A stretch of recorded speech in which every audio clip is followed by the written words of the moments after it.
মানে ওই জায়গায় যাওয়ার পর রাত্রে মানে ওনাকে আমরা স্বামী স্ত্রী পরিচয় দিছি, ওরা আমি বলছি যে আমরা সত্য কথাটা বলি, মানে ওরা আমি ভালোবাসি, ও যাক। আর রাত্রে ছিলেন আপনারা? হ্যাঁ মানে রাত্রে। স্বামী স্ত্রীর পরিচয় রাত্রে ছিলেন? হ্যাঁ রাত্রে। আপনাদের কি বিয়ে হয়েছে এখন পর্যন্ত? না এখন পর্যন্ত বিয়ে হয়নি। আচ্ছা, আর আমি বলি 18 তারিখে আপনারা ডিএস মোড় রোড থেকে আপনারা দুইজন চলে আসছেন। এরপরে তো দুজন একসাথে আসেন এখন পর্যন্ত, এখন তো একসাথে থাকেন বা আছেন।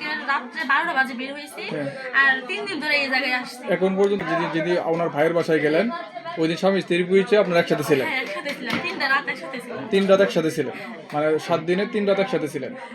বাড়িতে আসার পরে আলাদা থাকতেছে? না বাড়িতে আসার পরও এই রুমে মানে গন্ডগোলের পরে মানে এরকম অবস্থা করে আমি 1 মিনিট না দেখলে মানে আমার জীবনটা মানে বের হয়ে যায়, এরকম একটা সম্পর্ক হয়েছে।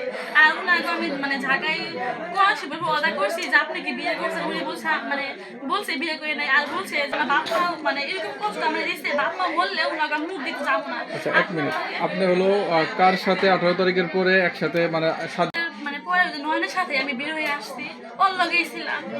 এখন নয়নের সাথে আপনার এখন নয়ন কি বলে এই বিষয়ে? আপনাকে কিছু বলছে যে আপনাকে নিয়ে বিয়ে করে খাবে বা বিয়ে করাবে ও এরকম? বলছে যে মানে ওর বউ ওরাও ছাড়বো না, আমাকে ছাড়া বাঁচবো না। আর আসলে সত্য কথা বলতে মানে ওর আগে একটা বউ আছে? হ্যাঁ বউ আছে, মানে ওনার লগে আমি থাকার পরে কথাটা শুনছি যে বউ আছে। আর একটা কথা কি মানে যার লগে মানে পছন্দ হয় মানে বিশ্বাস থাকলে আর কিছু বাকি থাকে না, আমাকে স্বামী স্ত্রীর থেকে বেশি কিছু হয়ে গেছে। এখন মানে এরকম যে হাত রাখা হয়েছে যে মরলে একসাথে, আর যেখানে যাইতে হয় একসাথে যাইবো, আর বাঁচলে একসাথে, এরকম একটা।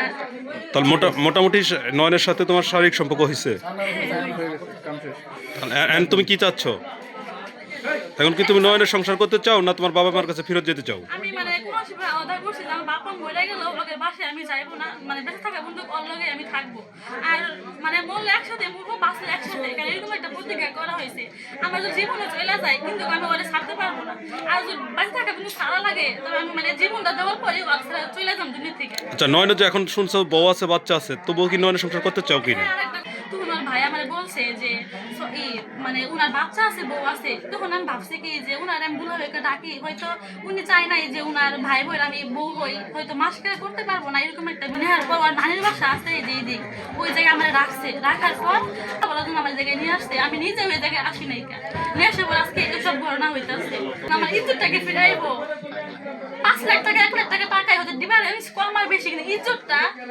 আচ্ছা, তুমি নয়নকে কি পূর্ব থেকেই চিন্তা? নয়ন এই এলাকায় থাকতো, নয়ন তুমি আগে থেকে চিন্তা? হ্যাঁ চিন্তাম, মানে ওনার বাসায় আমি আসলে এতটুকু জানতাম না যে ও বিয়ে করতে বাচ্চা না, আমার ঘরে তো বোন আছে, জানলে আমি ক্ষতিটা করতাম না। কিন্তু আমি একটা কথা কি জানার পর আমি ফেরাতে চাইছি যখন ওর বউ পোলাপান আছে ওর নানির বাসায় থেকে, ওরা মানে সকালবেলা গেছে যে ওর বউ পোলাপান আছে আমার কথা বলছে। আমি দেখছি ওনার বউয়ের মানে চেহারা একটু নিয়ে বাচ্চাটা চোখের সমস্যা, আমার অনেক মায়া লাগছে। আমার মানে ইজ্জত যাওয়ার পর আমি সরে যাইতাম, আমার ফ্যামিলি কেউ জানতো না। ওনারা বলছে কি যে মানে ওইখান থেকে আসার পর আমার ফ্যামিলি কেউ জানবো না, মানে আমার ওই জায়গা থেকে ঢাকা পাঠাইয়া দিব। আমি বলছি যে টাকা পয়সা লাগতো না, আমি নিজের জায়গায় যাবো, শুধু আমার ওই জায়গায় দিয়ে আসবেন, আমার বাড়িতে কেউ জানবো না। আর আমি নয়নের লোক কিছুদিন কথা বলবো, ও মানে না বুঝে যে আমি ছাড়তেছি, আমি আস্তে আস্তে সরে যাবো। ওরা বলছে ঠিক আছে, কিন্তু ওনারা বাসায় আসার পর আমার ফ্যামিলিরা সবাই জানিয়ে দিছে কথা যে ওর লগে আমি 18 তারিখে রাত্রে বের হয়েছি, এতদিন ওর লগেই ছিলাম। সর্বশেষ তুমি কি চাচ্ছ এটা বলো? এখন বলছে এখন তো আমি ঝামেলা পড়ে দিছি যে মানে মরার আগ পর্যন্ত ওর কাছে কি আমি আলাদা করতে পারবো না।